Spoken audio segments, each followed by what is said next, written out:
welcome to preparing for that great feast of the year, All Saints. Yet another journey back into John for a week for most of us. Welcome, I have to say this, Dr. Kelvin, Dr. Gillian and Dr. Anne, all from Dunedin. And it's lovely to have you. And one of you doctors, I think Dr. Gillian, last time I say it, has some background on this well-known passage once again. Yeah, just a little bit of background, I thought, because this passage, if we extend it a little bit, includes the seventh sign. This raising of Lazarus is the seventh sign in John's Gospel. You know, John's Gospel has all these sevens, and the raising of Lazarus is in most lists the seventh of the seven signs, because John never uses the word miracle like the other three Gospels, but he has this idea of signs, and signs point us towards something. So it'll be interesting to see what we think this sign is pointing us to. But also it has the fifth of the seven I am sayings. So just kind of extending the passage a little bit there, which is I am the resurrection and the life. So I think that's something we'll want to probably bring into our discussion a bit. And then the only other thing I wanted to say, which I thought was just kind of a fun little thing, is that, you know, often people say, you know, what is the shortest verse in the Bible? And it's like, you know, verse 11:35, Jesus wept. But it's like, is it though? Is it really? Because is it in the English or the Greek? What are you looking at there? Is it the number of letters? Is it the number of words? Because, you know, there are other verses, like I think it's, what have I got down here? Like Job 3:2 is just, he said, which can be one word in the Greek. Yeah, so anyway, just the whole thing about the shortest verse is just kind of interesting too. There we go.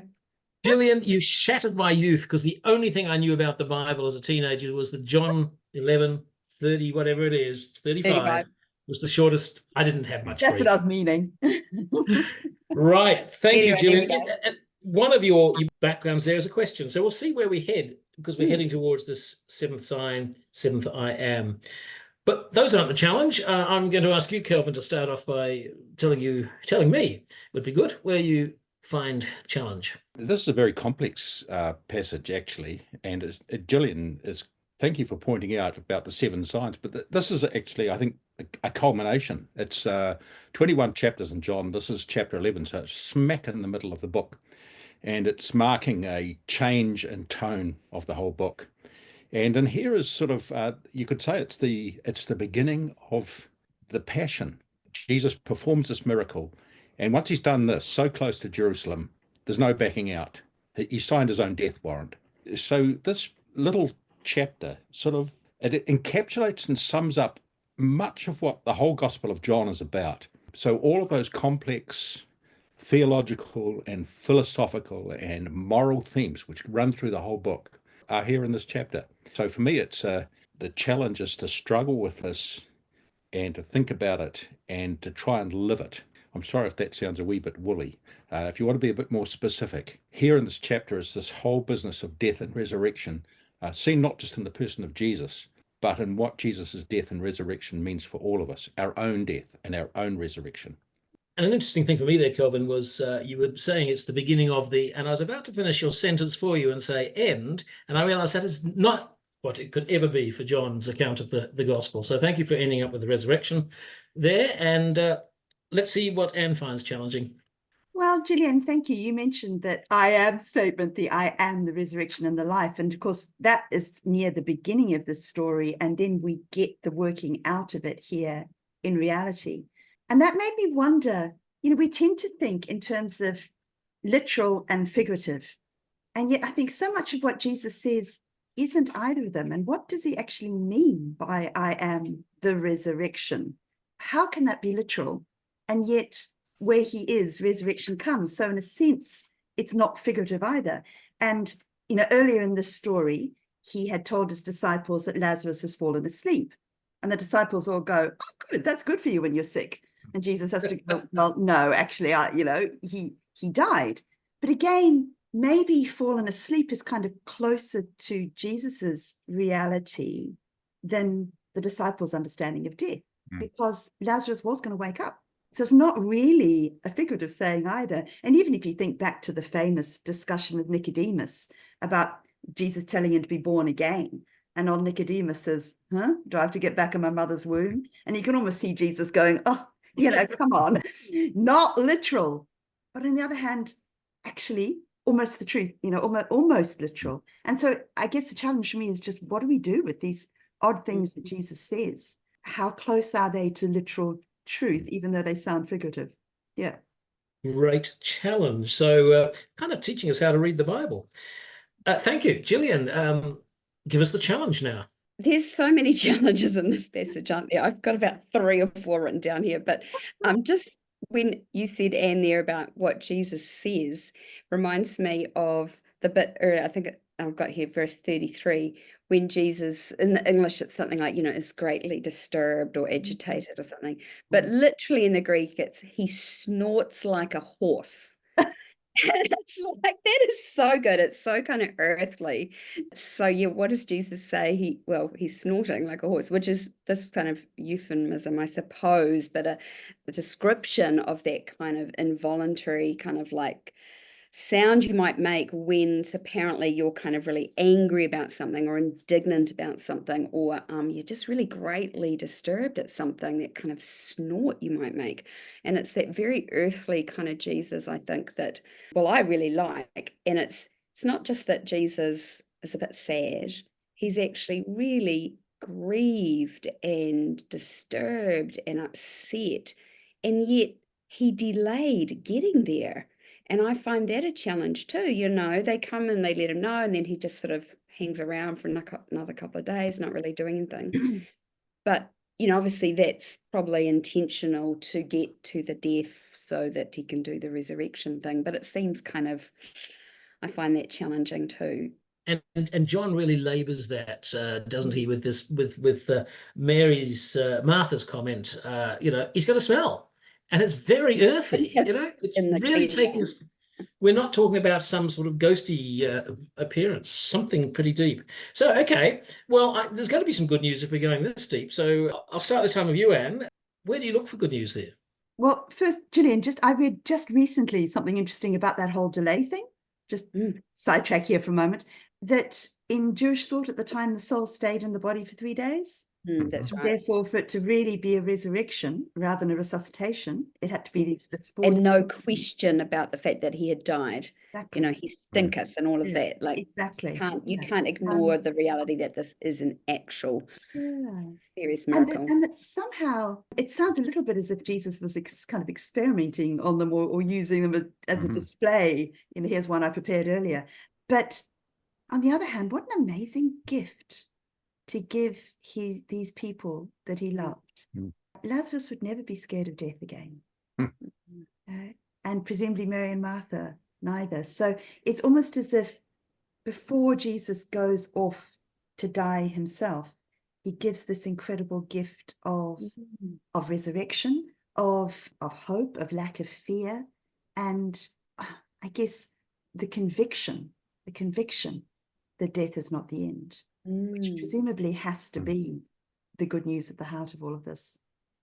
Thank you. Gillian, you're showing a lot of enthusiasm for that angle. Your good news? I just loved that, Anne. That's beautiful.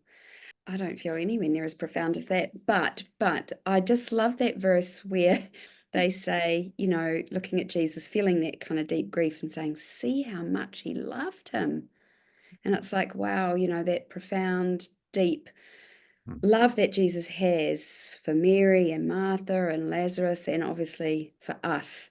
To me, that's good news as well. We can say, wow, see how much God loves you, and in a really personal way. That's quite, knows you deeply, loves you. That's pretty good news. Being a great fan of Paul, of course, I remember reminded of Paul's then we shall be truly known, or seen as he says in the wonderful hymn to love. Kelvin, can't let these two get away with all the good news from you. Well, for me, this passage, it's saturated with Jesus's compassion for people, his compassion for Mary and for Martha, and then for the crowds, and then for Lazarus too. The compassion, it's good bleeding heart liberal, I suppose you could say, but it's more than that. It's incredibly realistic, and not just with for feeling for the people, but for addressing their concerns and leading them onwards into wholeness. And that's good news, not just for Lazarus, but for all of us who follow that path. A very fundamentally human path. All right, let's find an application in our world. Gillian, so what about all this? Well, it occurred to me, I love this idea of the shortest verse thing, Jesus weeping and snorting like a horse and all of that. But the reality is this whole thing of a man weeping, and I dug into that a little bit. And there are so many passages in the Bible where men weep. Abraham weeps when he buries Sarah. David and Jonathan weep together. Jeremiah is called the weeping prophet. What else did I have? Jacob weeps when he wrestles the angel, and there are just so many examples of that. And I thought, when it comes to grief and loss and deep emotions, we might feel them, but we can, and maybe in our society too, encourage men to be able to express that loss and that grief, and that it's that classic thing. It's actually okay to cry. And it reminded me sadly of a funeral I went to a wee while ago of a second cousin whose wife had died and left 4 children under the age of 10, which was very sad. But the funeral was one of the strangest funerals I've been to. And it made me angry, and I almost wanted to snort like a horse, actually, because the dad picked up a wee boy who's, the son, 3 or 4-year-old, one of the sons, and said, and he's a real man of God because he hasn't even cried about his mum dying, because we know she's in heaven with God and it's a happy thing. And I'm like, oh my gosh. Whereas this passage is just really about the reality of death and grief and loss, and that it's okay to cry and weep. Thank you, Gillian. Very personal for me, because I remember at my dad's funeral when I was 15, a woman coming up to me, stabbing me in the chest and saying, I saw you crying. So this is a huge thing in society, and thank you for drawing that out of this. But let's go, Kelvin, to you and see what you're going to, so what with it? Well, there's this little detail right at the end of the story where, everybody's their jaws are on the ground as Lazarus' stick is forth, wrapped up in bandages. And Jesus says to the crowds, don't just stand there gaping, unwrap the poor guy. And we're called into life from death, but we come trailing the wrappings of death. And that's the task we've got for the rest of our lives, is to unwrap those bandages. And it's not just our job. Jesus asks the people there, help him, unwrap him. And that's our task as Christians, or one of our tasks, is to unwrap the death bandages from each other, help each other to be unentangled and to be free. What an incredibly powerful metaphor. Thank you, Kelvin. Anne, you've got to follow that one. I don't want Those to follow two. that. Particularly since I was going to say something very similar to Gillian. But instead, I might do a little kind of side toss to the fact that this is All Saints. And this is a reading for All Saints Day. And why? And I think I love the fact that they have chosen for All Saints a story of someone grieving, a story of a family going through a really rough time and coming out the other end, because to some extent that's kind of the point of the saints for us. We follow Jesus, but Jesus never had to follow Jesus. Jesus was Jesus. And so we're amongst the company of people who are struggling and joyful and sad and puzzled and doubting and faith-filled. And we're in this great cloud of witnesses. My favorite part, close to my favorite part in the great Thanksgiving prayer, with angels and archangels and all the company of heaven, we praise your glorious name, because we're not alone. We are part of this enormous body of Christ stretching through time and across space. And what an amazing crowd to be in. And that cloud of witnesses that Hebrews picks up so beautifully as well. And Kelvin, Gillian, this has been electrifying. Great for All Saints. Thanks so much.